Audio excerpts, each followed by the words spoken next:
విశాఖలోని టీడీపీ నేత గోడౌన్లో గోమాంసం దొరికింది. టీడీపీ నేత సుబ్రహ్మణ్యం గుప్తా కోల్డ్ స్టోరేజ్లో గోమాంసం పట్టుబడింది. బాపట్ల టీడీపీ ఎమ్మెల్యే ప్రధాన అనుచరుడు సుబ్రహ్మణ్యం గుప్తా ఈయన గోడౌన్లో గోమాంసం గుట్టు రట్టు చేశారు డిఆర్ఐ అధికారులు.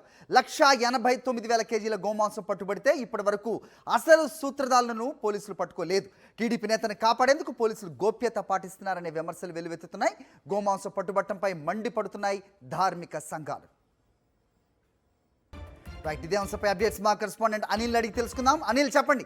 1,89,000 కేజీల గోమాంసం పట్టుబడితే ఒక్క అధికారి గుట్టు అసలు మాట్లాడట్లేదు.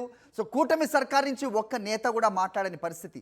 అఫ్కోర్స్ ధార్మిక సంఘాలు ఏ రకంగా దీనిపై ఆందోళన వ్యక్తం చేస్తున్నాయో మనం చూస్తున్నాం. సో ఏం జరుగుతోంది అక్కడ, అప్డేట్ చెప్పండి. హరి, సొంట్యంలో ఉన్నటువంటి అంటే భీమిలి నియోజకవర్గ పరిధిలో ఉన్నటువంటి సొంట్యంలో శ్రీమిత్ర కోల్డ్ స్టోరేజ్ అని పెద్ద గోడౌన్ ఉంది. ఆ గోడౌన్లో దాదాపు 1,89,700 కేజీల గోమాంసం పట్టుబడింది. డిఆర్ఐ అధికారులు ఈ గుట్టు రట్టు చేశారు. అయితే ఆ శ్రీమిత్ర కోల్డ్ స్టోరేజ్ ఏదైతే ఉందో ఆ స్టోరేజ్ గోడౌన్ అంతా కూడా టీడీపీ నేతది కావడంతో పూర్తిగా అధికారులు అలసత్వం వహిస్తున్నట్టుగా మనకు సమాచారం అందుతుంది. ముఖ్యంగా బాపట్ల ఎమ్మెల్యేకి ప్రధాన అనుచరుగా ఉన్నటువంటి సుబ్రహ్మణ్య గుప్తాది గోడౌన్ కావడంతో అధికారులు గోప్యత పాటిస్తున్నారు. గోమాంసానికి సంబంధించినటువంటి వివరాలు ఏవి బయటకు రాకుండా జాగ్రత్తలు తీసుకుంటున్నారు. అసలు సూత్రధారులను కాపాడేటువంటి ప్రయత్నం అధికారులు చేస్తున్నారనేది స్పష్టంగా అర్థమవుతుంది. ఎందుకంటే ఇంత పెద్ద మొత్తంలో గోమాంసం పట్టుబడితే ఇప్పటి వరకు అధికారికంగా ఒక్క ప్రకటన చేయకపోవడం, సూత్రధారులను పాత్రధారులను అదుపులోకి తీసుకొని విచారించకపోవడం అనేక అనుమానాలకు తావిస్తున్నటువంటి పరిస్థితి నెలకొంది. ఇప్పటి వరకు కూడా ఫీల్డ్ ఇన్స్పెక్షన్ చేశారా లేదా అనేది కూడా తేలాల్సి ఉంది.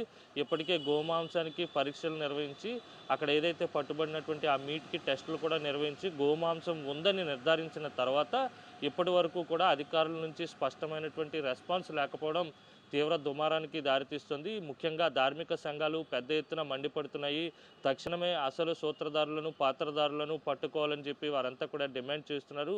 ఇంతకీ గోవధ ఎక్కడ జరిగింది, మాంసాన్ని ఎక్కడ ప్యాకింగ్ చేశారు, ఎక్కడి నుంచి ఎక్కడికి తరలించాలనే ప్రయత్నం చేస్తున్నారు, ఈ విషయాలన్నీ ఎందుకు బయటపడకుండా అధికారులు గోప్యత పాటిస్తున్నారని కూడా ధార్మిక సంఘాలు ప్రశ్నిస్తున్నటువంటి తరుణంలోని ఈ రోజు వరకు కూడా పోలీసులు ఒక ఎఫ్ఐఆర్ నమోదు చేసి చేతులు దులుపుకున్నారే తప్ప గోమాంసానికి సంబంధించినటువంటి పూర్తి వివరాలు ఏమాత్రం వెల్లడించినటువంటి పరిస్థితి కనిపిస్తుంది.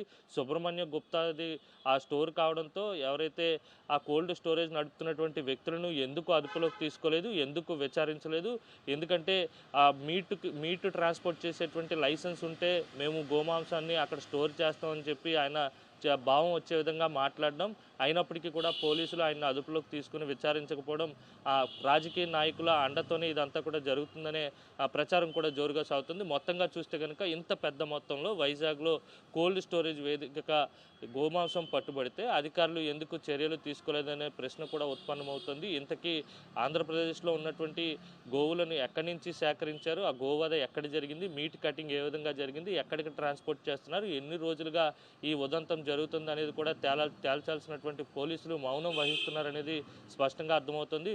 ఒక వ్యక్తిని అదుపులోకి తీసుకున్నామని ఎఫ్ఐఆర్లో పొందుపరిచినప్పటికీ కూడా పూర్తి స్థాయిలో విచారణ జరగటం లేదని స్పష్టంగా అర్థమవుతుంది. ఇంతకీ గోమాంసం ఆ కోల్డ్ స్టోరేజ్లో ఇప్పటికీ ఉందా లేదా అనే అనుమానాలు కూడా వ్యక్తమవుతున్నాయి. ఎందుకంటే ఇప్పటి వరకు కూడా పోలీసుల నుంచి స్పష్టమైనటువంటి ప్రకటన లేదు. ఈ కేసుకు సంబంధించినటువంటి పురోగతి ఏంటి, ఎవరెవరిని విచారించారనే అంశాలు కూడా చెప్పకపోవడం అనేది తీవ్ర చర్చకు దారితీస్తుంది. మొత్తంగా చూస్తే కనుక గోమాంసానికి సంబంధించినటువంటి వ్యవహారంలో పూర్తిగా తెలుగుదేశం పార్టీ నేతల అండతోనే జరిగిందనేది స్పష్టమవుతుంది. ఎప్పటికైనా అధికారులు స్పందించి స్పష్టమైనటువంటి చర్యలు తీసుకోవాలని చెప్పి ధార్మిక సంఘాలు డిమాండ్ చేస్తున్నాయి. హరి, సాక్షి టీవీ ప్రసారాలను నిలిపివేయడం చట్టరీత్యా నేరం.